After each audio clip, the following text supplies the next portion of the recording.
కొంతమంది దానికి మా పార్టీలో అంటే మా గత పార్టీ, నేను ఏ పార్టీలో నుంచి అయితే నేను రిజైన్ చేశానో ఆ పార్టీలో ద్వితీయ శ్రేణి నాయకులు ఎవరైతే ఉన్నారో వాళ్ళు నాకు మా నాయకుడికి మధ్యన అభిప్రాయ భేదాలను సృష్టించి జగన్మోహన్ రెడ్డి గారి మనసుని విరిచేటటువంటి ప్రయత్నం చేసి వాళ్ళు విజయం సాధించారు. 3.5 సంవత్సరం పాటు అవమానాలకు పాలై నేను దిగినటువంటి ప్రతి మెట్టు కూడా కొంతమంది పైకెక్కడం జరిగింది, వాళ్ళు పైకెక్కేదానికి ఉపయోగపడడం జరిగింది. దీంట్లో చాలామంది పాత్రదారులు సూత్రధారులు ఉన్నారు. దీంట్లో ఈ పార్టీ నుంచి వెళ్ళిపోయిన దానివల్ల నేను ఏ విధంగానూ నష్టపోవట్లా.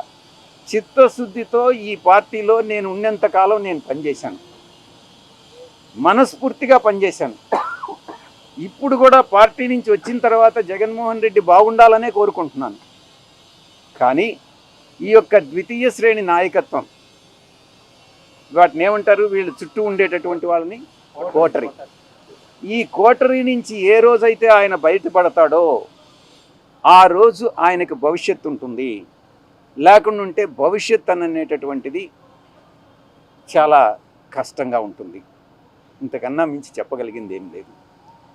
ఎక్కడ బయట నుంచి పోయేటటువంటి ఇన్ఫర్మేషన్ ఈ యొక్క కోటరీకి అనుకూలంగా ఉంటే, ఎవరినైనా ఆయనకి పరిచయం చేయాలి తీసుకెళ్ళాలి అని అంటే ఈ కోటరీ కానీ అంగీకరిస్తే వాళ్ళకి ఏదో ఒక రకంగా నయానో భయానో లేకుంటే మంచిగానో కాళ్ళు పట్టుకోనో చేతులు పట్టుకోనో లేకుంటే ఆర్థికంగా ఏదో ఒకటి చేసో వాళ్ళు ఆయన దగ్గరికి పంపిస్తారే కానీ దేవుడి దగ్గరికి పూజారులు అదర్వైజ్ దేవుడి దగ్గరికి పంపించట్లా.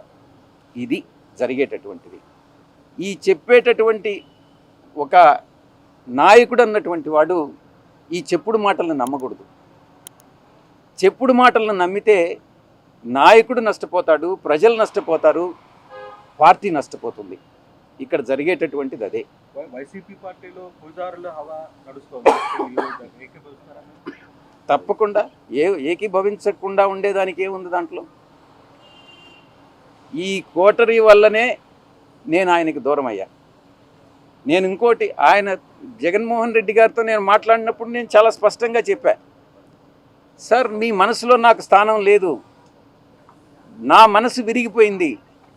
మీ మనసులో స్థానం లేనప్పుడు ఈ పార్టీలో కొనసాగాల్సినటువంటి అవసరం నాకు లేదు. కాబట్టే నేను ఈ పార్టీ వదిలి వెళ్ళిపోతున్నాను.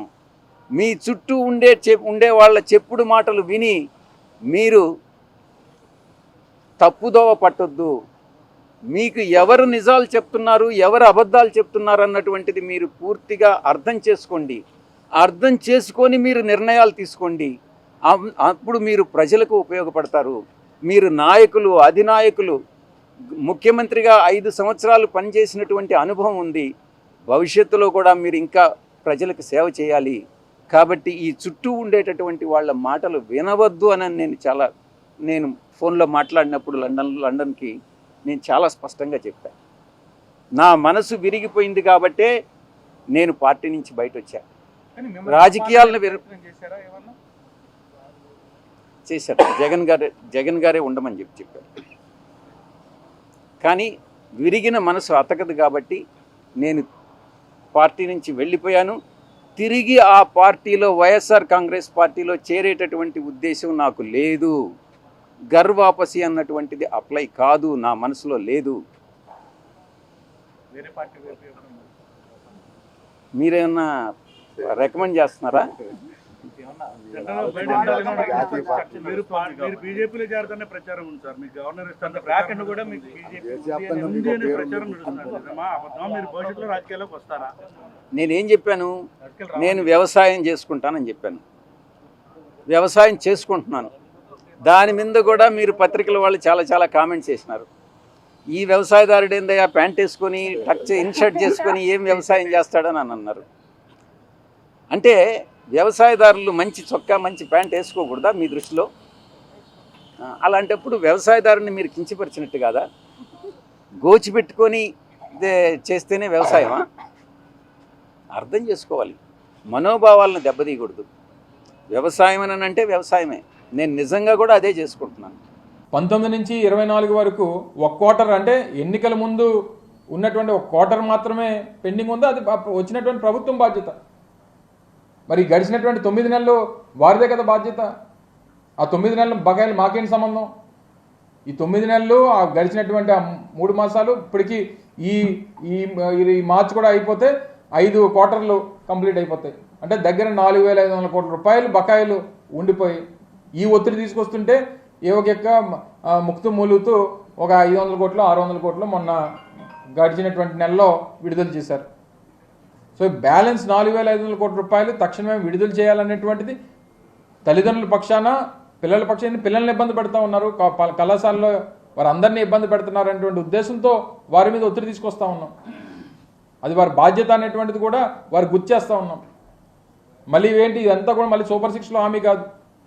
ఇది కంటిన్యూస్ ప్రాసెస్ లాగా పెన్షన్స్ కానీ, ఫీజు రీఎంబర్స్మెంట్ కానీ, లేకపోతే ఆరోగ్యశ్రీ కానీ, ఇవన్నీ విద్యా వైద్యం అనేటువంటి టాప్ ప్రయారిటీస్ ఏ గవర్నమెంట్ కన్నా. అది కూడా టేకప్ చేయకపోతే ఎలాగా? మళ్ళీ తిరిగి ఇంకా జగన్మోహన్ రెడ్డి గారే రైట్. విజయసాయి రెడ్డి గారు కొన్ని కీలక వ్యాఖ్యలు చేశారు మీ మీద, మీ పార్టీ మీద. జగన్ చుట్టూ కోటరీ ఉందని, ఆ పార్టీలో అవమానాలు ఇబ్బందులు పడ్డామని అంటున్నారు. ఏంటి సార్ అసలు? ఎవరు పడ్డారు అవమానాలు? అతనే చెప్పారు, విజయసాయి రెడ్డి గారు. ఎవరి గురించి? మీ పార్టీ అటెండెన్స్ దగ్గర కోటరీ ఉంది, దానివల్ల చాలా ఎన్నో ఇబ్బందులు అవమానాలు. జగన్మోహన్ రెడ్డి గారి కోటరీ, జగన్మోహన్ రెడ్డి గారి కోటరీ అంటే ఈ రాష్ట్రంలో వైఎస్ఆర్ కాంగ్రెస్ పార్టీ కార్యకర్తలు. జగన్మోహన్ రెడ్డి గారి కోటరీ అంటే ఈ రాష్ట్రంలో వైఎస్ఆర్ కాంగ్రెస్ పార్టీ మొదటి నుంచి 14 సంవత్సరాలుగా జగన్మోహన్ రెడ్డి గారి కోసం, పార్టీ కోసం కష్టపడి పనిచేస్తున్నటువంటి కార్యకర్తలే జగన్మోహన్ రెడ్డి గారి కోటరీ. నిజంగా కోటరీలు సరే పోనీ ఎవరో ఏమన్నారనేటువంటిది పక్కన పెడదాం. ఏ రాజకీయ పార్టీలో ఏ నాయకుడి పక్కన కోటరీ ఉండదు చెప్పండి? చంద్రబాబు నాయుడు పక్కన కోటరీ లేదా? అసలు రాజకీయం కాదు, అసలు ఏ ప్రొఫెషన్లో కోటరీ ఉండదో చెప్పు. ఉదాహరణకి మీ ఏబిఎన్ ఉంది, మీ రాధాకృష్ణ గారి చుట్టూ కోటరీ ఉండదా? ఉంటుంది కదా. ఇగో మా విశాఖపట్నంలో రామకృష్ణ ఇలా చేస్తున్నాడు, లేకపోతే ఇంకో దగ్గర ఇంకోటి ఇలా చేస్తున్నాడు చెప్పేవాడు చేసేవాడు ఉండడా చెప్పు. సో కోటరీలు అనేటువంటివి ఈ ప్రజాస్వామ్యంలో, ఈ వ్యవస్థలు అన్నింటిలోని ప్రతి స్థాయిలో, ప్రతి వ్యవస్థలో, ప్రతి దగ్గర ఉండేటువంటిది. సరే, ఆ కోటరీల గురించి ఎవరు మాట్లాడాలి? దూరం నుంచి చూసిన వాళ్ళు, లేకపోతే ఆ కోటరీలో లేని వాళ్ళు మాట్లాడాలి తప్ప మొన్నటి వరకు ఆ కోటరీలో ఉన్నటువంటి మనం మాట్లాడితే ఎలా చెప్పు? ప్రజలు హర్షిస్తారా? ఒప్పుకుంటారా? సో ఇవన్నీ కూడా ఆలోచించి మాట్లాడుంటే బాగుండేది. సరే, ఇంకా పార్టీ నుంచి రాజీనామా చేసి వెళ్ళిపోయిన తర్వాత అంతకంటే ఇదిగా మాట్లాడతారని అనుకోవడం మన అమాయకత్వం అంతే. ఎవరి మనసు విరిగింది? ఎందుకు విరిగిపోయింది? ఇంకెవరి మీద ఎప్పుడన్నా ఇంకొల మీద ప్రేమ పుడితే మన మనసులు విరిగిపోతుంటాయి. అదే మాకు తెలియాలి, నువ్వు ఆయన అడగాలి, నేనే చెప్తాను. చేసుంటాను. పార్టీలో పనిచేసినప్పుడు వివిధ హోదాల్లో, వివిధ స్థానాల్లో పనిచేస్తుంటాం.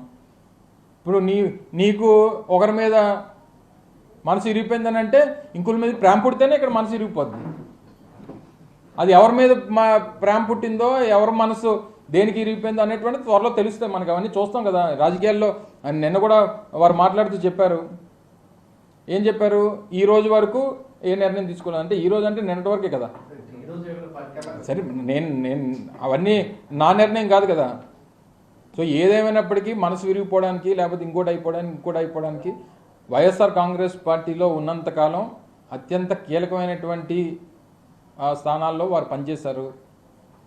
సరే, వారు మాట్లాడినప్పుడు, ఢిల్లీలో మాట్లాడినప్పుడు నేను ఇంక రాజకీయం మాట్లాడదలుచుకోలేదు, వ్యవసాయం మాత్రమే చేస్తానని చెప్పారు. సరే, అలాగే అనుకున్నాం.